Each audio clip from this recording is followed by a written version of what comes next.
Well, I'm so glad the organizers decided on this topic, because this one is a topic that's very important and close to both Connie and I's heart. And I mentioned I was born in the Philippines. Here's the family I grew up in. So that's me over on the left, a long time ago, a picture taken in the Philippines. So I'm a second-generation missionary and grew up in a family that was on mission, and it had a huge impact on me. So because of that, it was one of my dreams that our family could also be that. It's one thing to serve God. It's especially fulfilling to serve Him as a family, to not have ministry and family separate. And so when we moved to the Czech Republic in 1993, that's a picture of Connie with our small kids. We kind of felt like, wow, we're in this new place, so many things to learn. But one of the things is, that's me with one of our sons, and what we wanted our family to be a part of our calling. You know, sometimes we think that God has one calling for us and then another calling for our family, but He's not confused. He's not confused when He gave you children. I remember my dad saying, I would rather fail as a mission executive than fail as a father, because the mission can get another executive, my kids can't get another dad. So he would always say, I'd rather, if I have to fail one of those. But then he followed it up and he said, but I'm not sure that God's confused. So I'm not sure when He called me into mission, and He went, oh yeah, I forgot, you have a family. How do we deal with that? But that His calling on our life is one, and that His calling into mission should be something that actually blesses our family. So one of our desires was that our family be right in the middle. And you could see there's Connie and a bunch of young people, and then you see our kids right in the middle of the whole thing. And as they grew up, it was a joy to sharing that together. And then I showed you that picture of when we started saying, how do we actually become more purposeful about evangelism? And then you see them today. So it's been a great joy to serve Christ on mission. But we also know it's not automatic. We all know families where the kids don't have a great experience. Mom and dad are in ministry, and they rebel against that. There's no guarantee. But we know families that are bitter towards ministry because their parents are involved. I grew up in a mission organization, but one of my best friends, when he graduated from high school, started doing drugs, and his parents were missionaries too, and then he ended up in jail, and finally about 10 years ago took his life in suicide, and he grew up in a Christian family. So what makes a difference? Sometimes we don't know. But we're going to talk about how we can do our best in leading our families to where our families stay on mission. And kind of, I don't know if there's anything you want to add to that. So we're going to just kind of go back and forth as time goes on. So first of all, it's good to understand maybe some biblical background. There's I'll tell you a tale of three families in the Bible. Here is David's family. And David's family was dad or mom in mission. David was a man after God's heart. He did an incredible job of following God. But we see in 1 Kings 1 through 5, it says he didn't correct his kids. And you look at David's kids. They're just an unrolling mess. And you find David who's very focused on God, but doesn't seem to know how to include his family in that whole calling. And the whole nation suffered because of that. In that passage, it says he didn't correct his kids. Often he was at a loss to know what to do about his interpersonal family problems. He was so great at other things. He didn't do a good job there. Or then we can see Joshua's family. Here's another family where Joshua said in Joshua 24:15, he said, as for me and my house, we will serve the Lord. Do you remember this? As for me and my house, we will serve the Lord. Then the people responded, and you remember what they said? They said, we will serve the Lord. They didn't say, as for me and my house, which is interesting. And then in Judges 2 through 6 through 10, it says that they served God all from the nation of those who'd been with Joshua and Caleb, but the next nation forgot. And so you see dad and mom on mission. They really are on mission. Their kids do fine as long as they're with dad and mom. But when Joshua and Caleb fall away, you don't find the next generation continuing. Well, obviously what we want generation after generation following God. So we'd love to see them not just doing well when we're around, but doing well when we're gone. And then you see the Father's family, like the Father's family, the Trinity on mission. And it's pretty amazing. Luke 2:49 says, we see Jesus. You remember him at 12 in the temple? And they come and they say, where are you? And he says, didn't you know I'd be in my Father's house? Don't you think you'd find me in my Father's house? And Luke 5:19, he says, I only do what I see my Father doing. In John 12:49 through 15, he says, my Father told me what to speak, and that's what I speak. And John 20:21, he says, as the Father sent me, so I send you. And so you see for the Father's family, Jesus and the Father being so on mission together, and we talked about that last night. But where mission and family actually are not fighting with each other, but are this beautiful synergy, and you see them work. And so actually, that's our great model of family. The Trinity is our model of family on mission, right? I mean, that's the best model. And what we find is in the Trinity that God's rescue mission is the family business. So there's a sense that the family really, there's a family business and it's God's rescue mission. And the whole family's involved.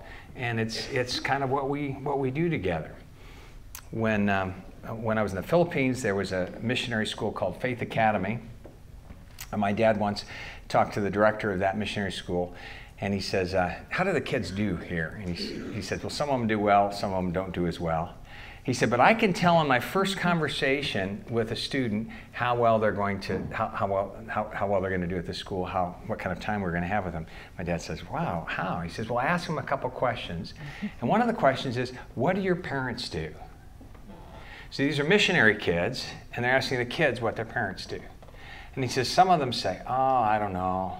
Dad's gone a lot. I don't know, they're busy. Well, they help people somewhere. And they don't really know what their parents do. And he says, I know I'm going to have problems with those children. He said, but there's some children that when they talk, they say, they talk about we. Well, we are sharing the gospel with lost people. And our parents do this and this. And it's clear that the kids are part of the family business. They're following it. It's being shared with them. They're in it together. He said, those kids can have some huge challenges and face some issues, but I know they're going to make it. So, I remember when I was in Bible college, the president of the college, his wife didn't show up very much on campus, and we never saw his kids. And once I asked him why, and he said, well, my wife's really concerned. This ministry is very demanding, and she's afraid of how it's going to affect the family. So she's committed to protecting the family from the ministry. And so she wasn't there very much. She wanted to protect her kids from that influence. What's interesting is none of those kids are walking with Jesus today. So what she thought she was doing was by protecting them from ministry, she actually was robbing them from riches because they weren't a part of the family business, and because of that they weren't blessed by that connection with God as Father. So now, Connie, you grew up in a family that wasn't on mission. And so what was it like for you to start thinking about family on mission? And was that a new concept for you? And as you begin to have kids, can you say anything about that? I grew up in a religious home where we were in church every Sunday, every Wednesday, and any other day of the week that something needed to be done in the church. So I grew up in the church, but I don't recall hearing the gospel until I was 17 years old. And I was at everything. I was at every camp, at Sunday school and after school programs. So for me, the concept of living family on mission was something very foreign. I knew what my dad did for work, but we weren't a part of that at all. And we weren't living as a family on mission anyway. But I got to know Dave and his family before we were dating, and I watched his family from afar and was even in their home for a summer, and I watched them interact. And I remember thinking, I've never seen this before. that's really cool. And so then when Dave and I began dating and then got engaged and married, we were actually very purposeful. Dave led us because I had no concept of how you create that kind of family on mission. But we were very purposeful from the beginning of our marriage in saying, we are going to be family on mission. And we've worked at that. It is work. It's not something, like he said, that just happens naturally. But we made some very distinct choices along the way to include our kids in things when it was at a cost, sometimes to me, because we would go to events with Dave for the fact of being family on mission, when actually, in fact, I was really taking care of the kids when we were there. But we wanted our kids to know what their dad was doing, and even to have a part of it, even talking with students that we were there to, Dave was there to speak for. So I'm so thankful that we have lived that way, but I did not grow up that way. Okay, great. Well, and sometimes you start thinking about this, and maybe you think like that Bible college president's wife, wow, ministry is really demanding. How do I balance ministry and family? How do I maybe make sure the ministry doesn't affect family? How do you balance family and ministry? You know, I asked this question of a man I admired once, and his answer was really surprising me. He says, I think balance is unbiblical. I said, whoa, wait, what do you mean? He says, no, do a word study on balance. Like, just find balance in Scripture. Is balance a theological value that we should be going towards? Do a word study on balance. You just don't find it very much. And here's one of the reasons, is because when you say balance, you assume something. You already set up a paradigm. If I say I want to balance family and ministry, then here I have family and ministry. So what does it mean to balance family and ministry? It means to take from family to give to ministry, right? Or take from ministry to get to about family. How do I find the midpoint where I'm pouring the same amount of energy into family and to ministry? I'm actually presuming by that construct that these two are opposed to each other. Do you see what I'm saying? That whatever I give to one, I take from the other. Whatever I take to one, I give from the other. And that's actually not the way the Bible sees it. So Jesus doesn't go, oh, Father, I need to stop doing this ministry so I can get some relational time with you. Yeah. He's getting relational time with his Father as he's doing what his Father cares about. These things are not necessarily opposed to each other. And so one of the things is I think we need to reframe this and not think about balance, but think about health. Think about that these actually are two different things. We've got family and ministry. And I can be 0-0. I can have a very unhealthy family and be accomplishing nothing in ministry. I can be 100 and 0. I can be fabulously active and maybe even fruitful in ministry and be destroying my family. I can have a really healthy family and absolutely no impact anywhere else. You see, there's more options than just saying this is plus and this is minus. And actually where I'd like to be is I'd like to be here, right? I'd like to have a very fruitful ministry that is a huge blessing to my family. Why am I trying to fight? This is actually a false dichotomy. Now, sometimes that means I'm going to have to make different ministry choices.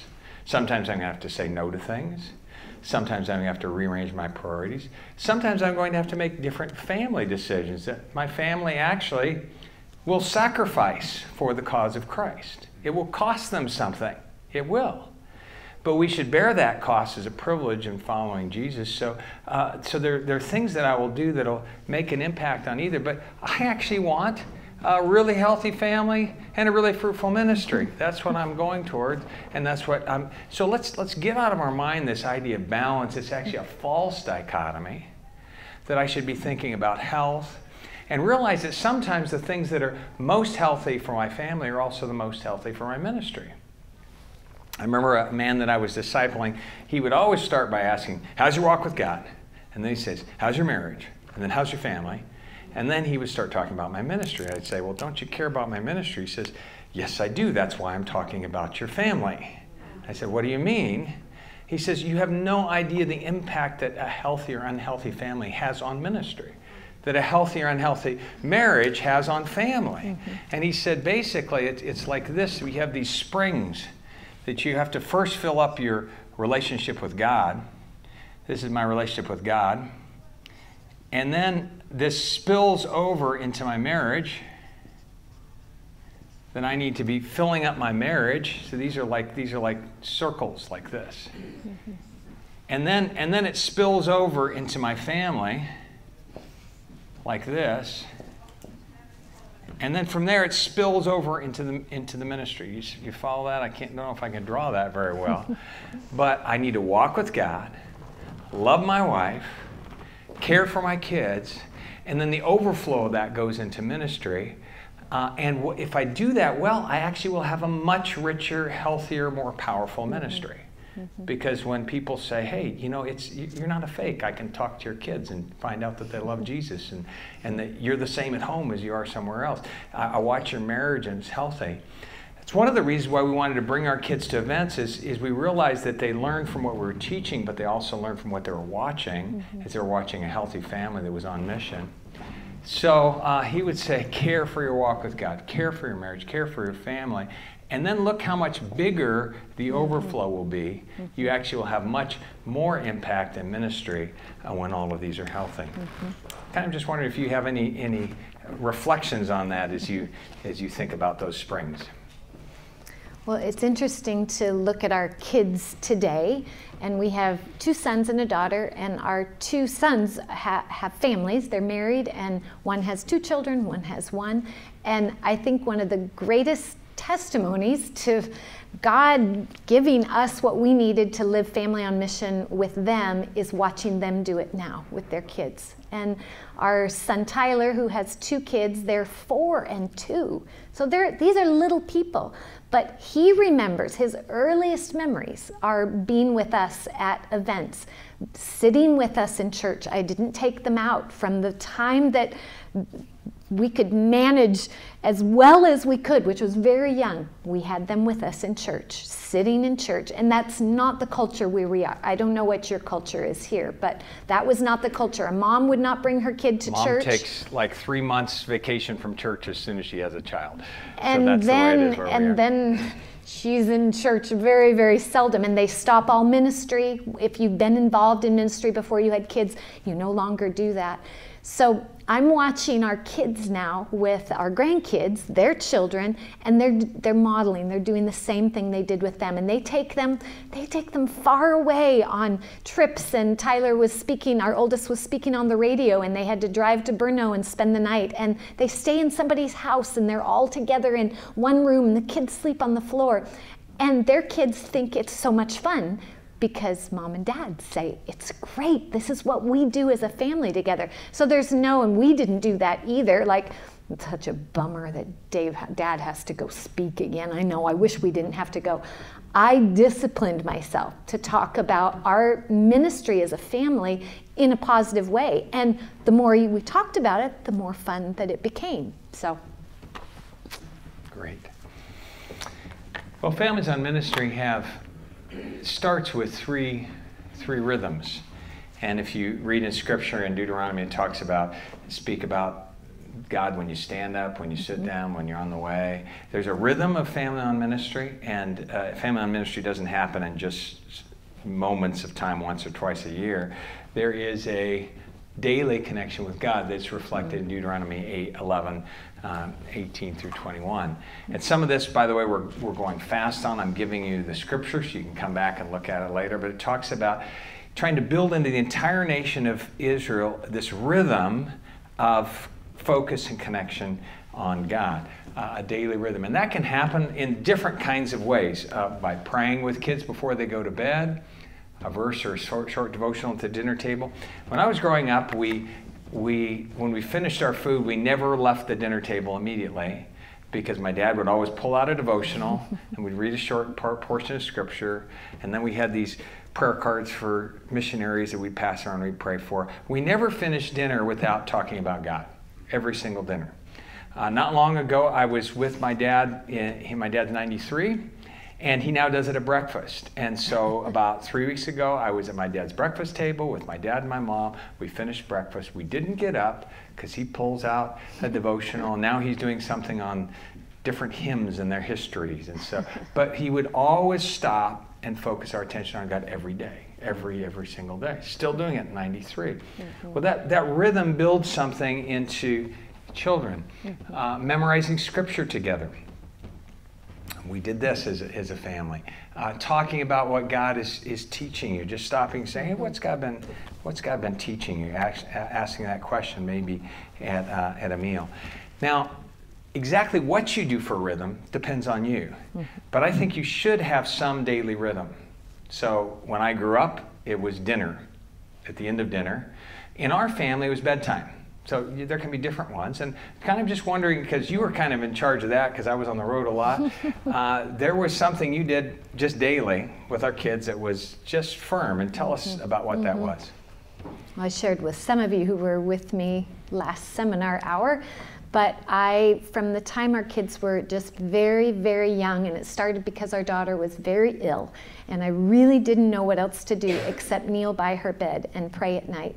And that began a rhythm that didn't end until our daughter left for college. And every night, I would go and sit on their bed or kneel by their bed, and I would pray for them. I would ask what I could pray for them. Sometimes they would pray, not always, but I always prayed. And I love that today our kids have that rhythm with their own kids, even as little people. And when we're over, I was just over at our oldest son's house because they live 30 minutes from us, and bedtime, prayer, it's woven now into their family rhythm of who they are as the next Patty family is that they pray with their kids at night. They have some other things they do too that we didn't do, but that one they do. I want to add another one to the daily connection. I made a decision when our kids were really young. We sent our kids to Czech school. So they went all the way through Czech school. They're, like I said last night, they're bilingual, bicultural. But didn't mean that Czech school wasn't difficult for them. And I think school in general just has some pressures to it for all kids. So no matter if they are going to school in their native language or in another language. But I made a decision to pick our kids up from school every day.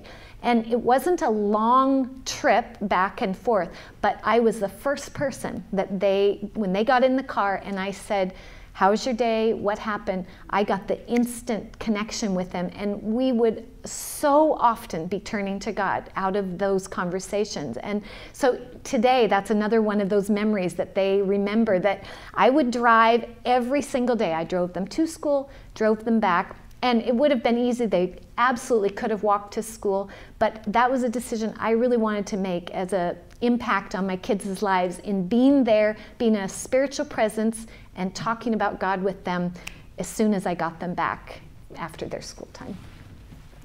So you might do something totally different, but think, what are our daily rhythms? Do you have something that's in every day, even if it's 5 minutes, even if it's 3 minutes, where you're directing your attention towards God, where you're discipling your kids?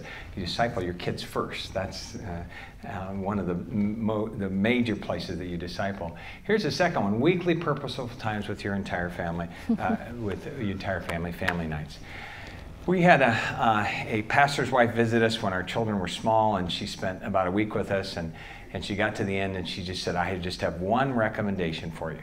She said, you're planning all your other important activities. You're planning staff meetings, you're planning Bible studies, you have regular meetings, but you have no regular weekly time with your family. She said, I think you should set aside one evening that's family night and just start a rhythm, and every week. No matter what. No matter what. If Dad's at home, actually it was sometimes even when I wasn't at home, same night, don't answer the phone, don't do another program. That is your family. You schedule everything else that's important. Why not schedule regular time with your family? And I went, wow, actually our family didn't do that growing up. So that was something new for me. So we chose Thursday night first. Thursday night first is a family night. And Thursday night's family night. So that's just, I'm not going to do a Bible study that night. I'm not going to do emails. I'm not going to answer the phone. Connie would cook something interesting, And then afterwards, we would do, and she always cooked interesting things. But we'd have pizza one night or something else, just a little, mini family celebration. And then we would do things that would build into our family. Always a part of that was some time in the Word. But in the beginning, it was things like get out a piece of paper and trace somebody's outline and then write things in it, and then there was a verse that went with it. It was fun. Age appropriate. Age appropriate, yeah. Other times we cleaned the whole living room and had a big wrestling match and then talked about something else. Or I'd tell stories from the Old Testament. But it was time to shepherd our kids. As they got older, we were in the Bible together. And I remember thinking, what kind of curriculum? Someone would ask me, what kind of curriculum are we going to do? And someone told me, let life give you your curriculum. Let life give you curriculum. In other words, use that time to shepherd your family with whatever your family is facing right now. There's not a magic curriculum. Respond to life. And I thought, I'm going to run out of that curriculum, and I never ran out. I would always be thinking, okay, what's our family facing this week? Oh, they've been arguing a lot. Okay, we're going to have a couple times on arguing.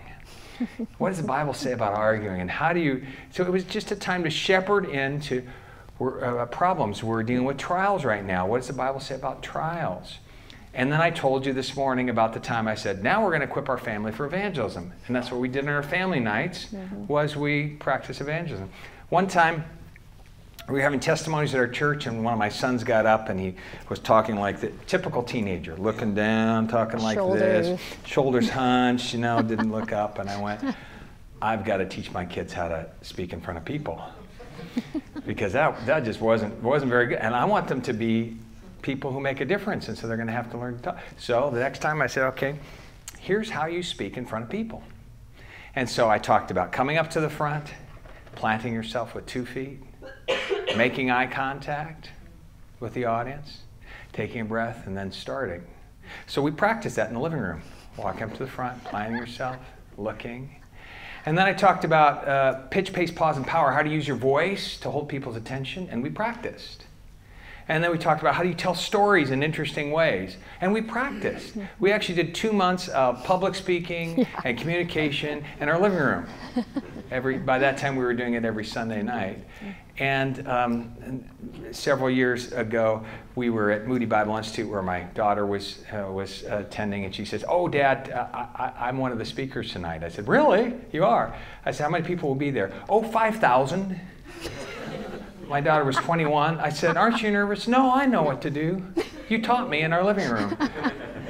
And so she walked up to the podium, 5,000 people there. It was a big graduation service. She stood, she planted herself, she made eye contact. She didn't have verbal pauses. She just didn't. I was so proud of her. I was going, I would be shaking. And I said, Claire, that was amazing. She said, yeah, I've been doing it for years. Know how to do that. Well, you want your family to have an impact, so train them in the skills that will help them make an impact. Respond to the things that you're seeing that maybe need to be brought into order. And actually, all 3 of our kids are excellent speakers today, but they learned how to do that in our living room when we talked about how to do that and how to do that together. We did this from the time that Claire was 3 till she was 19. 3 till she was 19, then she went away. Now they're living back with us, and our daughter's the only one that's not married. And not long ago she said, Dad, can we start doing family nights again? I mean, you're still my only family. She's 25, and she's still, whenever we're around, can we do a family night?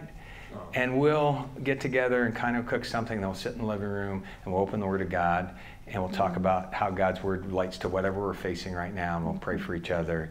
And she's 25, and she's still thinking, can we do some more family nights? So I would say, as I look back, this was actually one of the most crucial decisions we made. Let life give you your curriculum. Teach from the Word. Stay creative and varied. Make it fun, special, meaningful, share and pray together. And again, this is not about curriculum or a program. This is about a regular time to shepherd your family and build them into the kind of people you want them to be if you're to be family on mission. So Connie, do you have anything to just add to that or say to that? Those were fun, huh? Yeah. Yeah, awesome.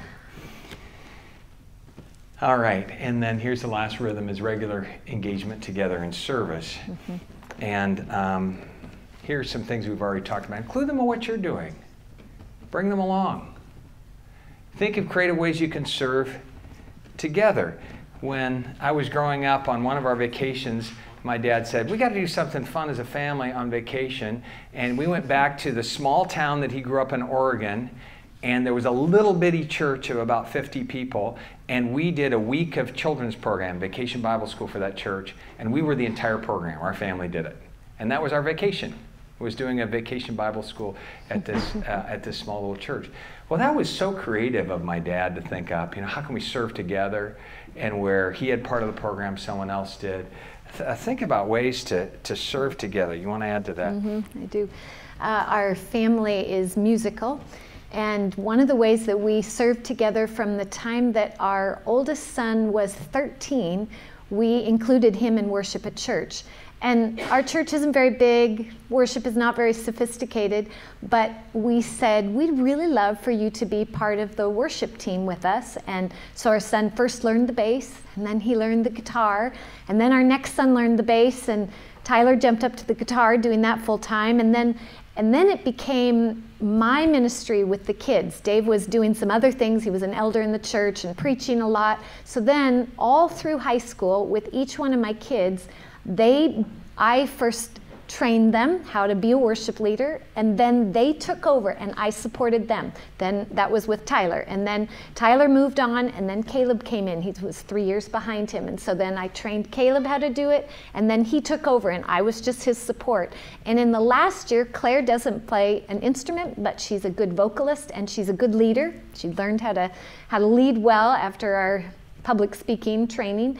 And so she actually, just right from the beginning, became the worship leader, and she would choose all the songs, she would do all the PowerPoints, and we had such a beautiful time together. And that was something that, you might have some other kind of skill. Maybe you're good in children's ministry, and maybe you can bring your son or daughter along and do Sunday school together, or some children's club or something like that. But that was a way that I could serve alongside my kids in an area where I had skill and where they did too, and I could fan that into flame for them. And today, all of them are great worship leaders. It's beautiful to see what that has resulted in. And I love seeing our son down in Albania now leading in Albanian.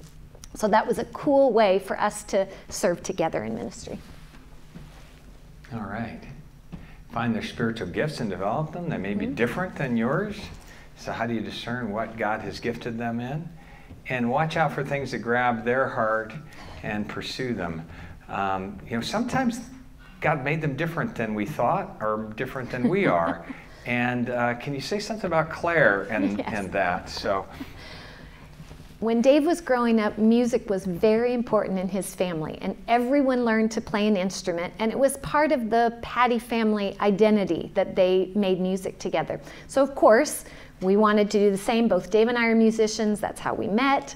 And so we started our kids in piano lessons, and each one of them we said, we'd like you to take a certain number of years of piano lessons. Well, Claire started when it became her time at her age, and as she got into it a little further, and she could play, it was not that she couldn't, but it wasn't really where her heart was. And she actually had an excellent art teacher in her school who recognized that she actually had some skill in art and suggested that she go take art lessons. But the way that it works where we are, you kind of either have to go one direction or the other. There's a special school that is after school, and it's a state, run music and art school, but you really can only do one thing. And I remember her coming to me and saying, I know Dad's going to be really disappointed in me, but I really want to go into art and not do music. And so we went to Dave together, pleaded for a special dispensation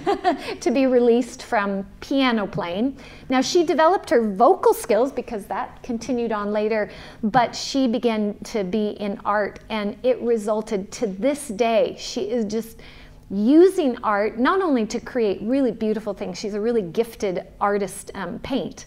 But she's doing that now with young girls in our church, and that's one of her ways of outreach, is she invites young girls, like junior high age 9 to 12-year-olds over, and they do painting parties. And she said she's having the best conversations over that. And that was a way that she could offer out of her skills, and we had to fan that into flame. Yeah, great. And keep it varied and interesting. And I hope you're hearing the tone of all this. It's not like there's a lot of work to be done, so family, you better help, because otherwise we're not going to get everything done. Remember, that's not the tone of the Father's heart. The Father's heart is, what a great adventure we're on. Isn't this a privilege to be able to serve God? And you get to be a part of it. Like, isn't that amazing? And then we get to do it together in ways that are fun and enriching for all of us. So we always tried to share that as this is a privilege and a joy to be involved in serving together. And and that's, yeah, I think that's what they experience. And there are 4 thieves of family on mission. A couple of things you have to watch out for. Here is a mission to make a good impression. Yeah. And sometimes our kids would, you know, they would kind of wonder, are you pulling me up front so you can show off? Or wanting to show us off so that you look better? Kids are really sensitive to that kind of thing. And if you start saying, I'm going to show off my family to show myself off and not to show God off, that's the thing that's most important, they'll start to feel used. That really, it's not to make a good impression, it's to be connected with the family of God and on mission. Yeah. Here's another mission: to validate dad and mom. Often dad and mom go, hey, you know, we're kind of insecure. We don't know if we're doing anything good, but our kids, they're great, you know. And so how many times do athletes try to make their kids successful in athletics to kind of validate them? Because now I'm somebody, because a lot of times we live through our kids, right? And so we need to not be drawing life from our kids. We need to be drawing life from our parent, from God the Father. Giving life to our kids, and make sure it's not about, hey, they're gonna show everybody that we're okay. No, it's really not about that. Mission to clone the parents. Hey, you know, you can be a second version of me, a little Dave, a little Connie. Well, they're not. In fact, this has been a pressure for my oldest son because he looks just like me, and people go somewhere and they go, oh, you're just a little Dave, and he's not. He's actually very different than I am. And I remember one time going along, I invited him to go on one of the trips, and I was doing it. He was just really quiet, and I said, Tyler, what's going on? He says, everyone's expecting me to be like you, and I'm not. Right. And it was very important for me to say, Tyler, I don't want you to be like me. I love the way you are, and you're different. And for me as a father to create other space for him and make sure it's not just, hey, we're successful if you just become a smaller version of me. They won't be. They aren't. How can they be their own people? And mission that is controlled and owned rather than stewarded and received. It's never our ministry. So it's not our family's ministry. It's our family's ministry. It's the big family's ministry that we're in. It's our Father's family's ministry that He owns and that He controls and that He's invited us into as this family.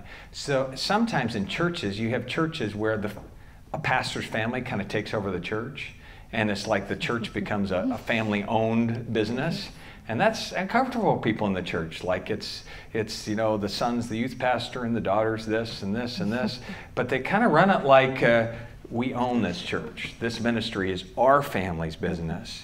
It has to always be our family's business. The big family's business that we're invited into, that we're just stewards of. We received it. It's not controlled or owned by us. Okay. I know we're moving fast, but let me just, I'll keep, because there's one area that I want to get to. 7 habits of family on mission. And some of these we've already talked about. One is authenticity. Your family won't stay on mission if you're not honest. If they don't see your struggles, if you don't apologize for things that go wrong, if everything's perfect, well, that's not going to get very far. Authenticity, that you're the same at home as you are in church or in other places, is just so important.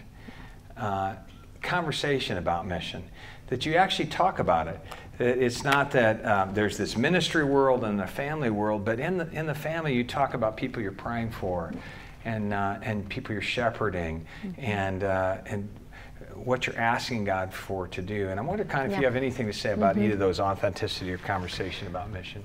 Claire today is our third culture kid specialist. So she cares for, we have 115 missionary kids on our team, and that's not counting all the children of our nationals. So these are kids that are living with their parents in a country other than the passport that they hold.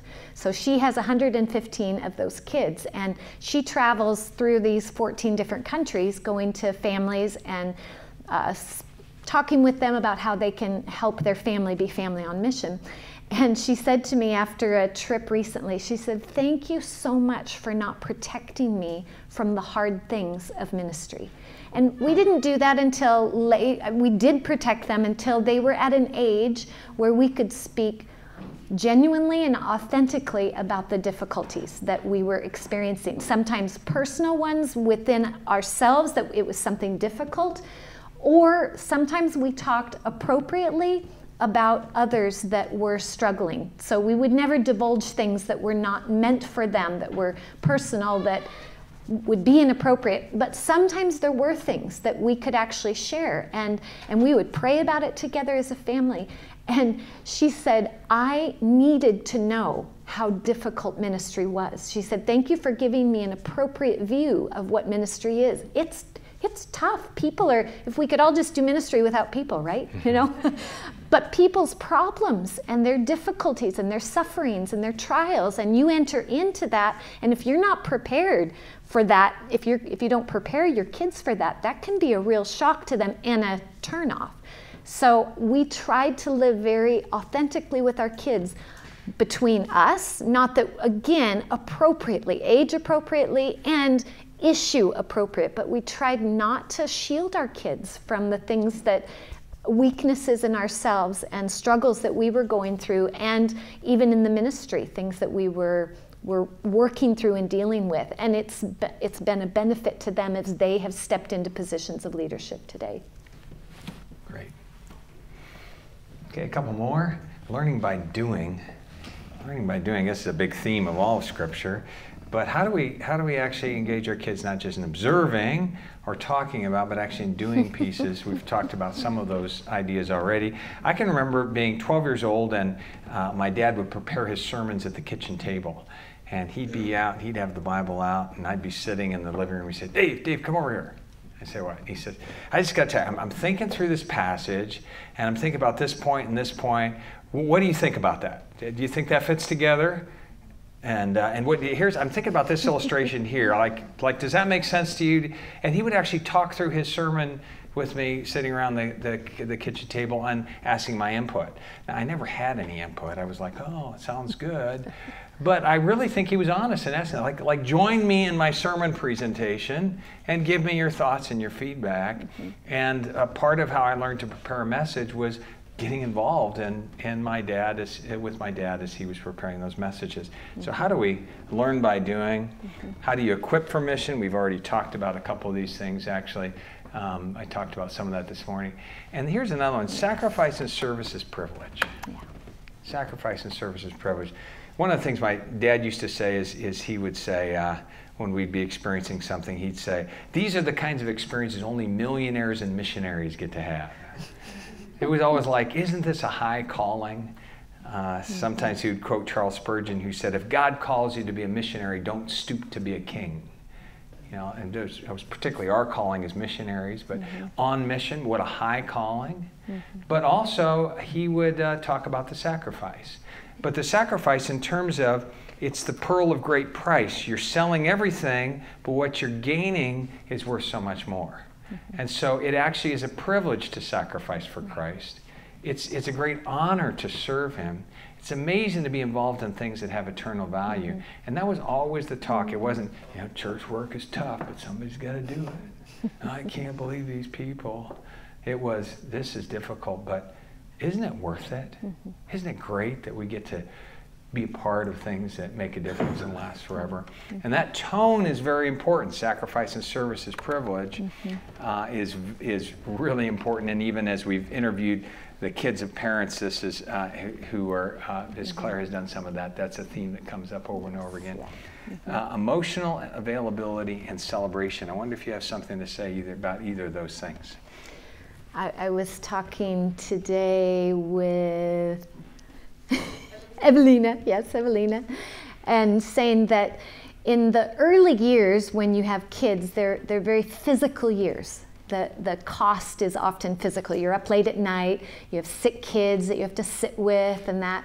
And sometimes we aren't prepared for the years that come afterwards. They're no longer physical years, but they're emotional years. And I had a friend who spoke into my life, an older woman, and said, you need to be prepared for the teenage years that are the emotional years, and you need to make yourself available, not just to your daughter. That usually a mom and a daughter, okay, but she said, your boys need you more than they will let you know. And she said, stay close to your boys and to your girl emotionally through those years. So I made some sacrifices in that, as they got farther into school, they weren't as able to always go when Dave would go to be at things. So I was at home. So it meant that I had some single parenting for weekends and weeks at a time from time to time. And I would just say, this is my ministry. This is my discipleship right now, is my own kids and being available for them emotionally. And I have so many memories. I can remember the first girl that my son liked, my oldest son, who said then, no, she didn't like him anymore. And I can remember sitting on our living room floor crying with him. I can remember sitting on my son's bed when he was suffering from a long-term pain issue that he was dealing with and crying together with him. Same thing with Claire. I can remember so many times of being there emotionally for her, and I just can't say enough. I did not have that. I did not grow up in a family where emotion was okay. So we just kind of pushed everything underneath the rug, and I didn't learn emotional health. So I had to learn that later. And I kind of practiced on my own kids. And again, not burdening your kids inappropriately, like with your own emotions, but being tuned in and available to theirs and learning with them how to manage appropriately emotions. Okay, do you want to say anything about celebration? I'm big at celebration. She's the celebration, celebration coordinator. I will say that is something that I got from my mom. That was a very healthy thing that my mom did. Birthdays and Valentine's Day, their anniversary. We celebrated together as a family on my parents' wedding anniversary. And in fact, my dad would often bring chocolates for my brother and I on their wedding anniversary. And all of those things gave me a sense of stability and security. So I patterned that after that, and my mom continued to contribute long distance. She was an amazing long distance grandma, and my kids are super close to my kids today because she made herself available emotionally, even by long distance, by celebrating everything, not just holidays, but when my kids would do well on their report cards. We would take them out. My mom would send cards, and I just think it's important. I think the Bible is full of celebration. All of the feasts, those were important times for the community to come together and thank God and celebrate what he was doing. So I'm big on celebrating, and we still do it today. Yeah, that's right. Awesome. Well, families on mission have lots of problems. So sometimes you may be even hearing this and you're going, oh, everything sounds perfect. No, nope. Not at all. There's lots of problems, and you won't have a family on mission without problems. The question is how you deal with those. Here's just a couple of tips. Move toward the problem. Move toward the problem rather than away. And there was one time that our daughter was in her teenage years, and I was feeling that I was getting distant from her, just feeling that she was kind of drifting away. So I started working on that I'd come down the hall and I'd open the door of her room, which was usually shut, and I'd peek in and I'd say, hey Claire, what are you working on? And she would usually look up with a dark expression on her face and kind of snarl at me and maybe answer, but she just looked irritated. I was like, oh, well, I guess she doesn't want any time with me, and I'd close the door and kind of move on. Well, something else was going on, and then Connie finally alerted me to it. This is where you've got to work together as parents. She actually, that was horrible to her. Every time that I opened the door, she thought I was checking up on her to make sure that she wasn't being lazy and that she was doing her work. So I was thinking, I'm just trying to connect with my daughter. What was she thinking? that Dad was disappointed in her, that she could never please him, she could never do enough for him. It was not good. Yeah. So total misconnect, and this will happen. Like you'll be actually trying to make the right connection, and it will get crossed, and your kids will be thinking something different. That's why it's important really to be working together. So Connie came to me and said, hey, things are not going good with Claire. And then Claire was with some friends of ours, and she said, why don't you write out a letter to your dad? And so then Claire gave me a letter, and I did not want to open it, because I knew that there were some hard things in it. And it was like I was getting my grade as a dad, you know. And I opened it, and she says, Dad, I feel pressure from you. I feel like you're disappointed in me. I feel like you don't understand. So I took this letter. I mean, this is hard, isn't it? It's hard when your kids tell you you're not doing a very good job. And I went into a room, and I said, okay, Claire, this is totally not my desire. Like, that's not why I'm doing this at all. So you're going to have to give me a script. So I want to talk to you. So if I open the door of your room, what should I say? And I actually had her write out what she wanted me to say, because I had to learn it. So she said, why don't you say, and what was it? Why don't you say, what are you feeling right now? Or something. She had something else. Something else. She had a totally different line that she had to give me. And we just talked through this, and then I just would practice. I'd open the door, and I'd say my script, you know, so Clara, how are you feeling today? Instead of what are you doing? You know, it's guys, we're all about what you're doing. She was all about how you're feeling. And we actually had to work on a relationship because we were drifting apart, yeah. And we were really in danger I was in danger of losing my connection with my daughter. Mm-hmm. Move towards the problem. Move towards the problem. And here's another one, pursue Amen. Jesus, not the perfect family. Amen. So any places where you have failings, just see it as an opportunity to get to know more of Jesus, you know? That the goal is not a perfect family, the goal is coming to know Jesus in a deeper way. Sometimes it'll be through your problems and through your failures. Mm-hmm. Be under the grace of Christ. I can remember one time when I was growing up and I had a big argument with my dad, and I slammed the door and ran down to my bedroom, and I fell on my bed, and I was just mad because we just argued, and I don't even remember what it was over. And there was this knock on the door of my bedroom. I said, what? And my dad said, can I come in? Yeah. I mean, I can't tell him no. The house belongs to him, huh? So I said, yeah. And he came in and he sat down. I didn't even look up, and he put his hand on my back, and I was like, don't touch me. And he said, Dave, I just came down to apologize. Really? He said, I didn't respond to you well. I responded in anger. Would you forgive me? Wow, that just burnt. And then he went on and he says, my relationship with you is really important to me. And you're a teenager right now. We're going to have to fight for it. Yeah. But I want you to know I want to be close to you even through these years. Mm-hmm. Well, I remembered that. In fact, I've talked to my dad about it. I said, remember, Dad, that conversation we had? He goes, what conversation? He doesn't remember. He doesn't remember. He doesn't remember it at all. But that moment of vulnerability where he had to apologize and ask for forgiveness was actually hugely impactful for me. Mm-hmm. Parent on behalf of the Father, realize that your kids don't belong to you, they belong to the Father. And you're steward of your family, parent on his behalf. Mm-hmm. Communicate and forgive, and then persevere. There'll be dark times. There'll be times where it doesn't work. There'll be times where you feel like you're losing your kids.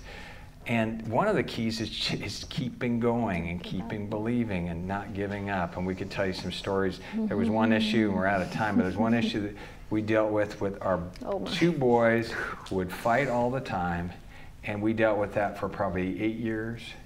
And it was like, we will never get this under control. And if we had more time, I could tell you, we thought we were going crazy with what was going on. Can I just say quick? Our middle son wished to be the oldest son. Yeah, that was the issue. And it was a battle for who was firstborn. Now, in reality, our firstborn was firstborn, but our secondborn was born with a much more forceful personality. And he wanted that place, and he battled his brother. And our firstborn is a little quieter and more reserved. He's not a fighter. So you can imagine the tension between them. And we had so many knockdown, drag-out fights, horrible, just absolutely horrible. And one time when our oldest was 17, and our youngest was 14. So these are big guys by now. They were arguing in their bedroom, and we had friends that were over, and I don't know what happened.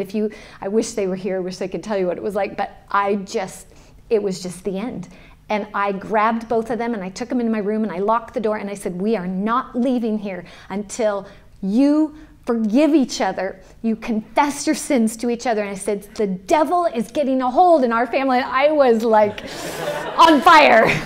Our oldest ran into my bathroom and locked the door and was sobbing in there. And my younger son, who wanted... It's 2 locked doors, huh? So yeah, 2 locked doors. You know, he was just glaring at me. And I just started praying. I just started praying against the work of the enemy that was happening in our family. And 2.5 hours in my bedroom, we battled it out. And that was the breaking point. Now, it's not that I had persevered for years and years and years, but that happened to be the day. And if you ask them, they can tell you that was the day that it broke. And from there on, it was some years repairing that relationship. But I honestly can tell you today, they will tell you they are each other's best friend, and they are fierce brothers who love each other and fight for each other for the roles that they have now. And so it's beautiful, but it was not fun, and I had to persevere. We had to persevere. That's his last thing, pray. So this is the family I grew up in, and what's fun, not long ago I was in the airport. There's my dad, who's 93 now, my mom, who's 91, but now we've got 3 generations of missionaries and another one on the way, and it's actually beautiful to serve the Lord together. Yeah. You know, to all be in the Father's rescue business, so it's not about being a missionary, it's about being on mission and being it together. It's extremely enriching, wonderful, joyful, not easy, but a huge joy.